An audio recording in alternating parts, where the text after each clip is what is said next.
আটাচুৰ বিক্ষোভ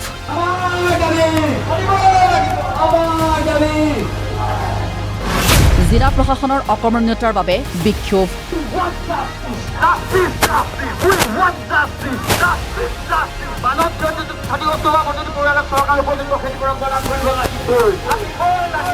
স্থান শিৱসাগৰ জিলা আয়ুক্তৰ কাৰ্যালয়ৰ সন্মুখভাগ আৰু সকলোবিলাক যদি খান্দি উলিয়াই তেলে 500ৰো অধিক মৃতদেহ পলসৰ তলত পোৱা যাব। এইটো আমি কি বুলি ক'ম? যে প্ৰশাসনৰ দুৰ্বলতা বুলি ক'ম, যে প্ৰশাসনৰ সক্ৰিয়তা বুলি ক'ম, যে চৰকাৰৰ ডিজাষ্টাৰ মেনেজমেণ্টৰ আটাইতকৈ বেছি কৰ্ম দক্ষতা বুলি ক'ম, যে তেখেতলোকৰ বিফলতা বুলি ক'ম। আটাচুৰ উদ্যোগত এইদৰে সমবেত বানাক্ৰান্ত জনতা।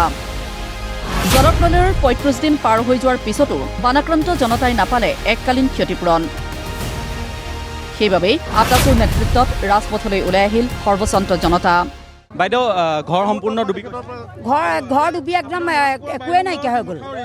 ১৫,০০০ টকা নাই পোৱা। যি মানুহে নাই পাব লাগে নাই, যি মানুহে নেপাব লাগে সেইবোৰ মানে পাইছে, যি মানুহে পাব লাগে সেইবোৰ মানে নাই পোৱা। আমাৰ ইমান মনটো দুখ লাগিছে।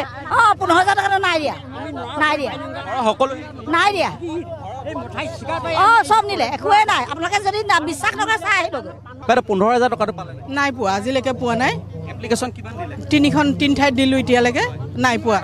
নাই পোৱা। মইতো এগৰাকী বিধৱা মানুহ হয়, ঘৰত গোটেই বস্তু লোকচান হৈ গ'ল, কিন্তু একো সাহায্য পোৱা নাই। তেনেকুৱা পোৱা নাই, ১৫,০০০ পোৱা নাই, একোৱে পোৱা নাই।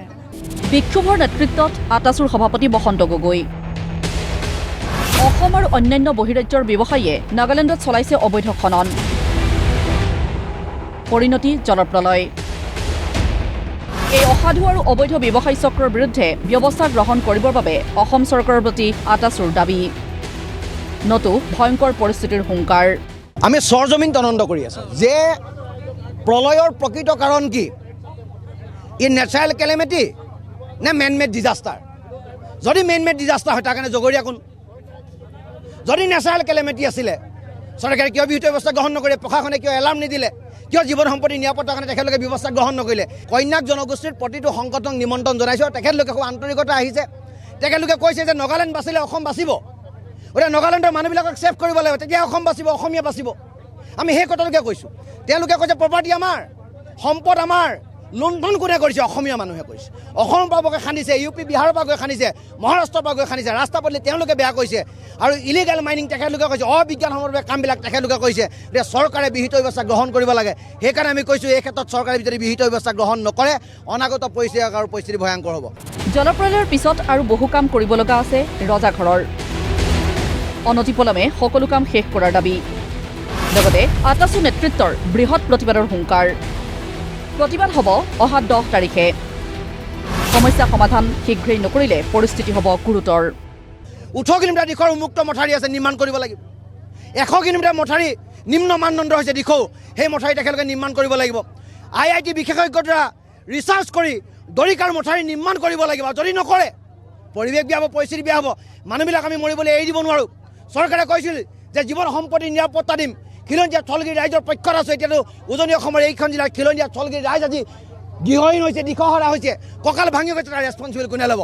অহা 10 তাৰিখে শিৱসাগৰত বৃহৎ প্ৰতিবাদী কাৰ্যসূচী হ'ব আৰু সেই প্ৰতিবাদী কাৰ্যসূচীত চৰকাৰে যদি একো ব্যৱস্থা গ্ৰহণ নকৰে আমি সিদিনা ঘোষণা কৰিম যে উজনি অসম বন্ধৰ দৰে কাৰ্যসূচী টাই আহোম স্বাধীনতা ল'বলৈ বাধ্য হ'ব। কাৰণ আমি অসমীয়া থলগিৰি মানুহক বচাব লাগিব, জীৱন সম্পত্তি নিৰাপত্তা দিব লাগিব, উঠি অহা নৱপ্ৰজন্মৰ ভৱিষ্যতৰ স্বাৰ্থ মান মাতিব লাগিব। এই ক্ষেত্ৰত যদি আমি কিবা বেলেগ পন্থা হাতত ল'বলগীয়া ল'ম। আটাচুৰ নেতৃত্বত স্বতঃস্ফূৰ্তভাৱে ৰাজপথলৈ ওলাল বানাক্ৰান্ত ৰাইজ। উত্থাপন কৰিলে ন্যায্য প্ৰাপ্তিৰ দাবী। ইমানৰ পিছতো ৰজাঘৰৰ যদি গা নলৰে তেন্তে অধিক গুৰুতৰ আন্দোলনৰ সন্মুখীন হ'বই লাগিব।